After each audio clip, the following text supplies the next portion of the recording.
Hello, Dennis. This is Dimitris from Metalkaoz and Chicago. How are you? Hi, I'm good. How are you?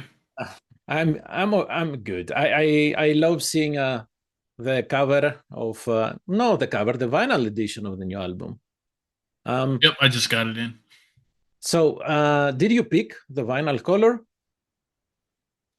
Yeah, it's just like between me and Nuclear Blast, they like were showing me options, and yeah, I picked it's like a red swirl and a pink swirl as far as the vinyl color right now.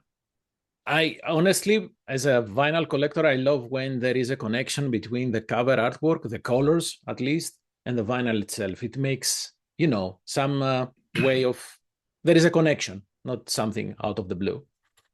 Yeah, I agree. I run a record label that puts out vinyl all the time, and I'm always like really particular about like the color of the vinyl and the cover and how it looks and everything like that. Oh yeah, oh yeah.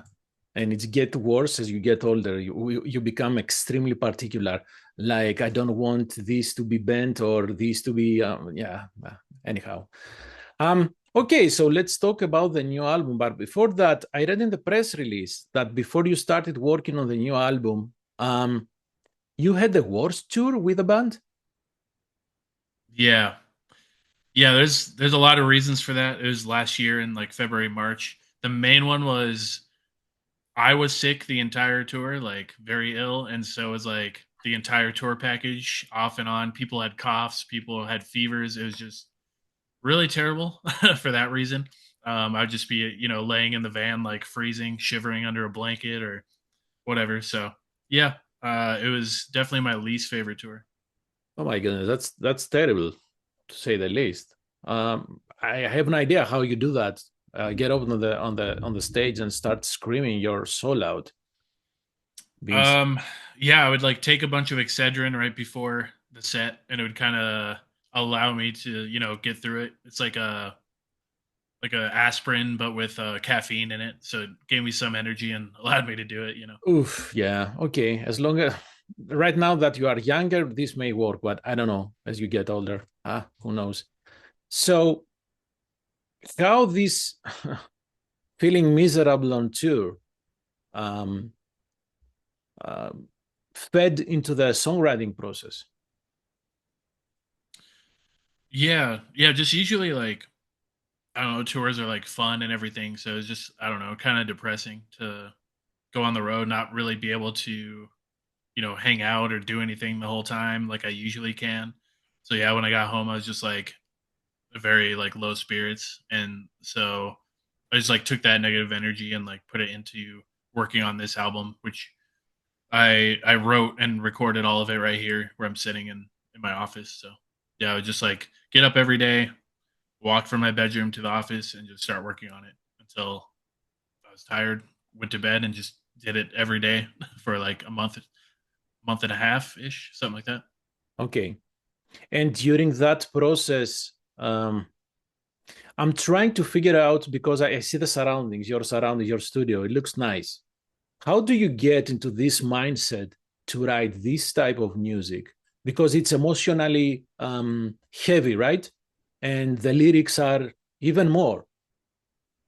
The vocals, I mean, there is agony in every aspect, in every verse. So, how do you get into this mood?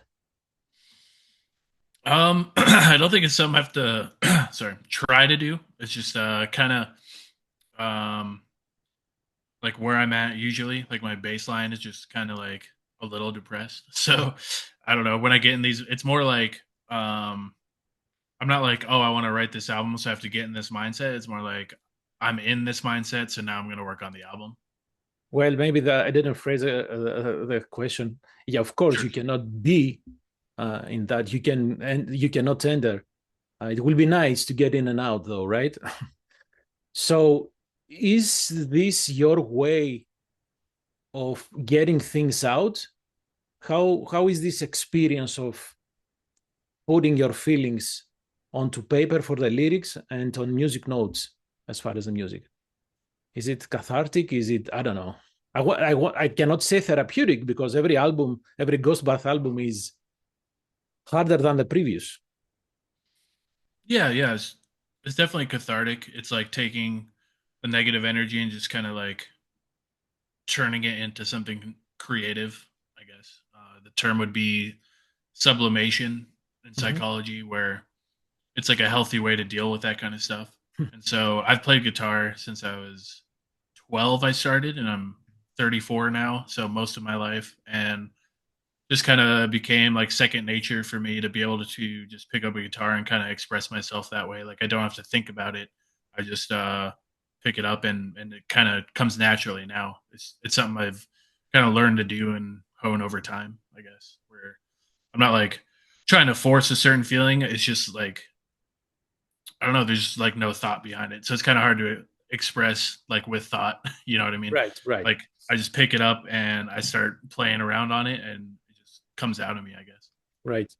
And the question, where, how I'm trying to connect this question with my next one Mhm. is, I understand the songwriting process, I think at least, how you express all this stuff. But when you play live and you have to revisit everything, it's almost like torture, right? Yeah. Someone actually brought up this point in another interview the other day, and I was Hmm. just like, "Yeah, I guess it is." It is, and it's also like catharsis at the same time. So I don't know how to explain it. Like I feel while I'm doing it, it's a little bit like torture, yeah. And but then like as soon as I'm done, it's kind of like you just worked out or something. You know, that feeling right after. It's kind of like that where like I guess the adrenaline and the energy and head banging and everything kind of just like lets it all out. And then when you're done, you're sweating like you just got done. Going for a run. Like while you're running, it hurts and it's not that fun. But like as soon as you're done, you feel better. Yeah, maybe it's the approach of facing straight to the eyes of this darkness, not get comfortable with maybe you get, I don't know, familiar at least, because after all, it's part of yourself. It's not like you are a different person when you are playing music or when you are writing music. It's yourself. So basically, what you are doing live is you're exposing yourself to everyone. Yeah, it's just like a certain part of you. I think Mhm. Of course. I agree with like shoot, I can't remember the psychologist's name. I have a degree in psychology, so I've learned a lot about kind of this stuff. Someone had proposed the idea basically that you're always acting like a part of yourself. So like depending who you're with, you're going to act a little bit different when you're at work or with Yes. your family. So when you're on stage, you're just you are acting, but it's a different part of you than you would be, off stage. So that's Yeah. kind of how I see it, I guess.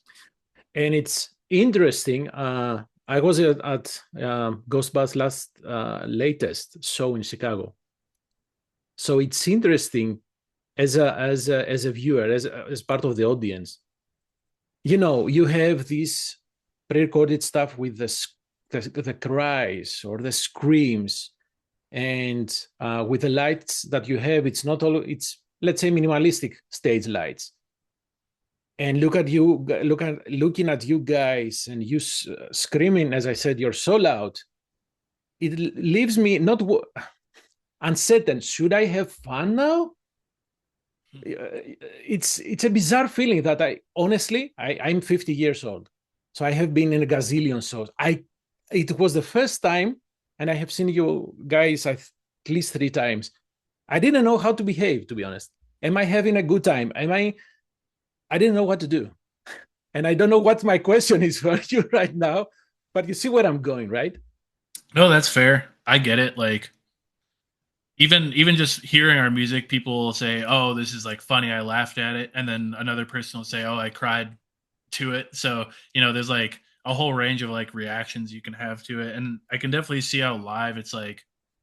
Am I supposed to like dance around like it's not happy? So, some people will mosh. We don't really get as many mosh pits, I would say, as like many metal bands, because I think for that reason, like it's a little bit more like contemplative music where you just kind of take it in and like experience it that way. Yeah, and But I'm yeah, not I would saying say this. like whatever reaction you have is fine. Like Yeah, and I'm not there's saying no this. right way to do something. Yeah. No, no, no, no. I'm not. No, no. I'm not saying this is a negative. Uh, Yeah. Yeah. Going to live shows is an experience, and it should be. And this is why sometimes I get annoyed when people talk to each other during a performance because, hey, it's disrespectful. Even if you don't like the music, shut up, right? Speaking of the atmosphere and the lyrics, again, reading the press release, um, you say that the drummer quit when you presented the material. That was a very interesting reaction. Yeah, I guess first I'll say I don't really understand drummers in general. We can never keep a drummer, and I never know what they're thinking or why they don't want to like stay with the band. But it seems like every drummer's in like 10 bands or something. So, um, yeah, I showed him the stuff. He just said basically didn't really connect with him or something, which is kind of weird because I didn't think it was like that different from the stuff before, so I didn't know what he was expecting it to be. But I think he is kind of set in his ways on like his type of black metal. He likes like Agalloch a lot and that kind of stuff, which we're not really like folk in that direction. Like his other bands really like that. So I thought he, had his other band Amiensis to kind of play that kind of music and he would still want to do ours. But I could tell when I sent him the stuff, he wasn't really into it. And I don't know. I think he almost like was going to quit music. I don't know what he's doing now. Well, So yeah, I don't know. from my perspective, it was an honest reaction. If you don't feel Yeah. like it, that's fine. Okay. Yeah, Uh, yeah. Like I'm glad he told me that for sure. Like I wouldn't want him to just like grin and bear it or not be into it if he's playing it. So yeah. I mean, we kind of made the decision like yeah, maybe we shouldn't like work with him on it if he's not like 100% into it and putting out his best foot forward cuz I feel like if I had to work on an album that I didn't really connect with, yeah, I would not do well. It would not turn out well, I of guess. course. Yep. So, how did you decide to work with Mike Heller? Because seeing he's with Raven, so there is no a direct at least musical connection. I know him from Abigail Williams, actually. Hmm. Um, so Ken worked with him to put out the latest Abigail Williams album, and he also did Psy, the Japanese band. Hmm. So I knew him from those, and I liked his playing on those, and I thought it would change things up because I think a lot of our previous drummers were a little bit less chaotic and a little bit less metal sounding. So thought it'd be cool. Like I don't play it like my riffs and stuff aren't super metal. They're kind of pretty and like almost hardcore based in a lot of ways. So I thought getting a metal drummer and like mixing that with the way I write would turn out interesting or different for a new album. So, did you have for him all the drum parts, or did you work with him and he actually had some input in the drum parts? It was a mix. So when I wrote the album, I used programmed drums. So I Mhm. had drums through the whole thing programmed. Sent him that, and then he would take those and he would give his own ideas, also his own fills for sure, and like his own drum parts. And he would send it to me, and then I'd listen to it. I'd be like, "Oh, I don't like this one," or "I do like this change," and we'd kind of go back and forth and worked on the drum parts together. So it's kind of a mix of like, okay, this is what I wanted, and this is his idea, and it was in the end, it was like a mix of both of our ideas. And is it right to assume that this is exactly the way that you work with the rest of the band members, of the rest of the lineup? I mean, it's depends album to album. Like Mhm. most of the albums I just wrote by myself, and they didn't have any input on it. So Okay. this is on this album, I just wrote it all myself, and I think I would ask like, "Hey, what do you think of this part?" Like once or twice through the process, just because I wasn't sure on something. But other than that, it was just basically all me and then Mike for the drums. Like Self Loather, the album right before this, we wrote all together as a band. So Okay. there's like five people's inputs on that one. And I think the plan is for the next one to be a full band album again. Did I read this correctly? You have already started working, or you have material for the next albums, plural? Yeah, I have at least one full length album done that I just wrote by myself, and then the one that we have planned for like a full band album. We all have our own ideas and riffs ready. We just want to wait to write that all in one room. Like I don't want to like sit here and write it on my computer like I have the previous stuff. We kind of want to be in a room together and like bounce ideas off each other and jam on it to write it that way. But yeah, I always have like one or two albums in the future like written just because I'm always writing music. And do you pick the album to release based on your current state of I don't know how you feel that time period? I mean, do you feel that I have two albums? I don't feel that we should release this one now. It depends on how you feel on that time period, right? Period of time. Um yeah.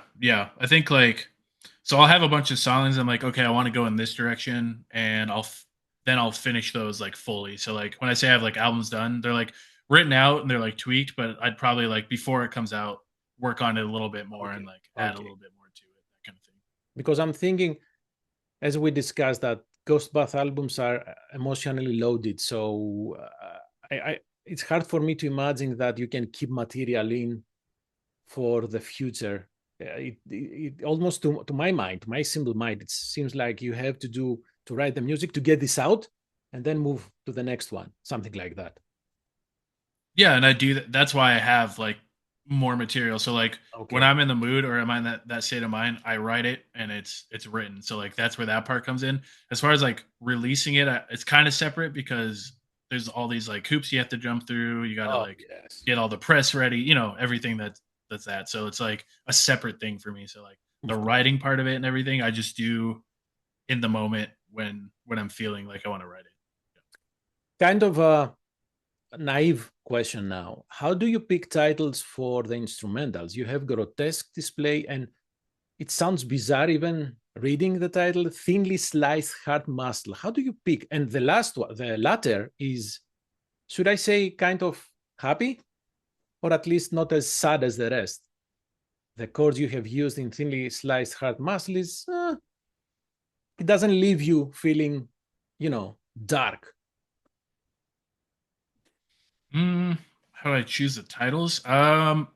It's hard to say. Like, it's not really like a thing I think about too hard. It's like it's all just like based on feeling and like putting like what I hear into words. I don't know. Mm. Like No, no, when no, I no, no. I yeah, understand what like you're saying. when I heard like, you know, the synths and the piano in the first track, that's just what came to mind. It's yeah. Mhm. That's fair. Okay, so the artwork. This was not commissioned for the band, right? It was done from Ksenia Tarasova. If I hope I didn't butcher her name. So, how did you come across of her artwork and said, "Okay, I will use that for the Ghost Bath album"? Yeah, usually it'll be after I have like the music, the titles and everything picked out, and then I look for the artwork. So it's kind of almost a finished product at that point, Mhm. and I know exactly like what it's going to sound like and what direction I want to go, and then I just basically start googling, looking on Instagram, looking on ArtStation, and I'll just look like for days and days until something grabs me that I'm like, oh, this is it. And I usually know like right away that that's the piece. Like I did that for Moon Lover. As soon as I saw that photograph, I knew that was what I was going to use. So for this one, like, can't remember. It wasn't the first piece I found of hers, but it was like her use of color and the way that she like painted it in like kind of an abstract way. It's like blotchy and like I don't know. It just reminded me of like flesh and like a wound. Just her use of color. So then I started going through all of her pieces, and that's when I found the one for the cover. So that's why you use purple for the band logo and the title, right? To have that wound-like feel. Okay. Yeah, I was trying to make the logo look like just like a wound or something. Yeah. Now I have a question that I may not like it because I have my opinion about art and how art should be free and free from any confinements. So, have you ever get severe criticism about the lyrics? For example, "Well, I Tried Drowning" has some strong lyrics there, Have anyone said, "Well, you are trying to get our kids to do this or that"? Have you ever had that criticism? I have not. I want people to say that to me. um, I've only written lyrics for the last two albums. So before that, it was just screaming and Mm-hmm. made up and no lyrics. So no, no one's ever said that to me. I don't know. Honestly, I don't know how many people even read the lyrics because no one Uh, really says anything about them. So that's you are younger than me, but I will blame the younger metalheads right now that mhm. I don't think they read lyrics nowadays. It's Yeah, almost like listening a couple of songs and that's it. They don't even bother with the entire album. So that's anyhow. I don't know, man.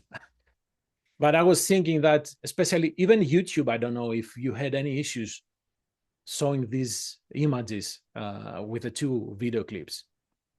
yeah. They got like flagged and Yeah, of course. um, just like inappropriate content or something. I don't know, but Nuclear Blast was able to, I don't know what, appeal it. So now we're good.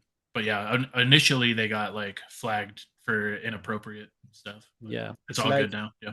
if we don't talk about these things and if we don't saw these things, everything will be good, right? Yeah. Suddenly. Yeah. How much input do you have for the videos from the visual aspect, the visualization of the music, of your music? So for these two videos, the Rose Thorn Necklace, the first one, I worked with Bloom from the band Unrequited, Mhm. and it was just me and him working on it. I sort of gave him like the album ideas and like the colors I wanted, and he came up with most of the story, and then I would just give my input on like certain scenes or shots that I wanted. So he kind of came up with the shot list and like how it was going to go mostly, and I would just like pick and choose things to change or what I liked or what I didn't like. And then for the Well I Tried Drowning video, I put John in charge of that and let him sort of express what he wanted through that video. And I was more on the sideline for that one. I had a couple ideas I put in, but it was between him and Artax Okay. Film, who did the video, to like come up with that story and what they were trying to express. So Are there any ghost bath songs that is hard to play live on, not for the performing side, but for the emotions that those songs may carry? mm,